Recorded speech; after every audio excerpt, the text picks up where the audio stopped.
नमस्कार मंडळी, आज आपण झटपट होणारा उपवासाचा गोड पदार्थ पाहणार आहोत, पोटभरीचा. यानं एकतर थकवा दूर होऊ शकतो, आपला रक्तवाढ म्हणजे हिमोग्लोबिनचं प्रमाण जास्त वाढतं. अशा पद्धतीनं नक्की करा. आता इथं मी 2 चमचे अशी भगर घेतलेली आहे. तुम्ही जास्त कमी असं करू शकता. मी फक्त 2 चमचे भगर घेऊन ही मिक्सरला छान असं बारीक करायची. बारीक म्हणजे जास्त मोठीही ठेवायची नाही आणि जास्त पीठही करायचं नाही त्याचं. अशा पद्धतीनं मिक्सरला बारीक करायचं, म्हणजे परत आपल्याला त्याचे पुढं चालून गोळे होणार नाहीत. या पद्धतीनं त्याचं पीठ करायचं. इथं मी छोटे छोटे असे 3 बीटरूट घेतलेले आहेत. यानंच आपलं हिमोग्लोबिनचं प्रमाण किंवा थकवा असेल शरीरामध्ये तर दूर होतो. असंही आपण बीट खात नाहीत, मुलंही खात नाहीत शक्यतो, जरा चवीला हे वेगळं लागतं म्हणून. मग या पद्धतीनं जर तुम्ही उपवासाला करा, एरवी कधीही करा, अशा पद्धतीच्या पदार्थामध्ये हे बीट खपून जातं, मुलं आवडीनं खातात.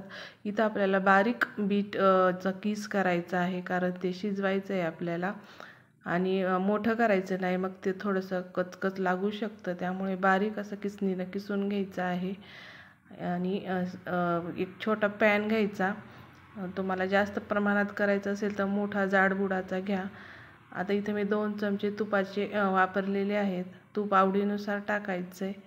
आवडत असेल तर आणखीनही वापरलं तरी चालू शकतं. आता या गरम झाल्यानंतर या तुपातच आपल्याला ते बारीक केलेलं पीठ थोडंसं अलगद भाजून घ्यायचं आहे. जास्त करपू द्यायचं नाही, मग त्याची टेस्ट बदलू शकते. पटकन भाजायचं आणि त्याच्यामध्येच आपल्याला बीटाचा किस टाकून थोडंसं भाजून घ्यायचं आहे. म्हणजे दोन्ही पण एकत्र आणखीन छान भाजलं जातं.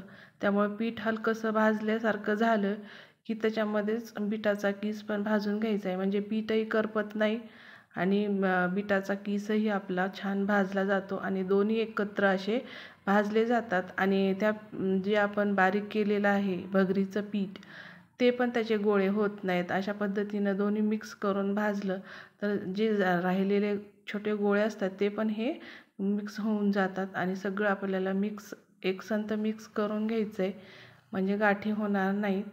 अशा पद्धतीनं सगळं मिक्स करून घ्या. आपल्याला त्याच्यातच बदामही टाकून भाजून घ्यायचे आहेत. तुम्हाला जे ड्रायफ्रूट्स आवडतात ते तुम्ही इथं वापरू शकता.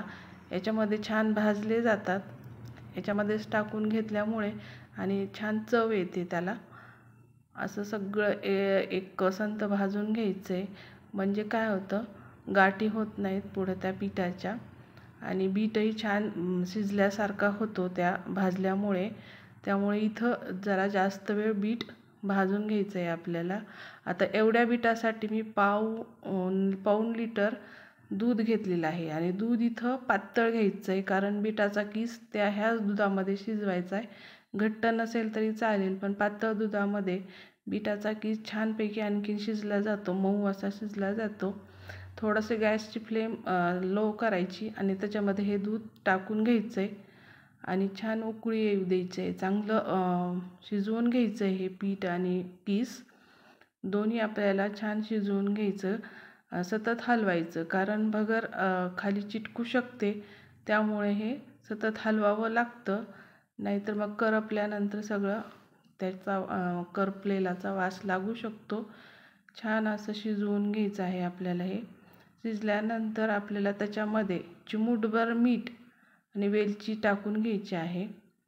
पण चांगली खळखळ उकळी आल्यानंतर करायचे, कारण बीट आणि पीठ चांगलं शिजल्यामुळे ते परत दूध फाटण्याची शक्यता असते मीठ टाकल्यामुळे. म्हणून ते अगोदर चांगलं शिजवून घ्यायचं आणि एक चिमूटभर मीठ आणि वेलची टाकायची आणि ते टाकल्यानंतर मग साखर टाकून आपल्याला आवडीनुसार साखर टाकायची. तुम्हाला कमी आवडत असेल तर कमी टाका. इथं अर्धी वाटी साखर घेतली आहे मी आणि साखर पण चांगली त्याच्यामध्ये शिजली गेली पाहिजे. तुम्ही इथं पातळ घट्ट तुमच्या आवडीनुसार करू शकता. जर घट्ट वाटलं तर दुधाचं प्रमाण वाढवू शकता, परत आणखीन गरम थोडंसं दूध करून त्याच्यामध्ये टाकायचं. याप्रमाणे हे शिजवून घ्यायचं आहे चांगलं. 5-1 मिनटात होऊन जातं, शिजतं चांगलं. आणि असे वरून बदामाचे काप करून छान आपली ही अशी भगरीची बिटाची खीर प्या किंवा खा.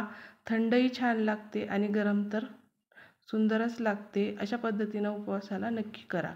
व्हिडिओ आवडला तर लाईक शेअर सबस्क्राईब जरूर करा. धन्यवाद.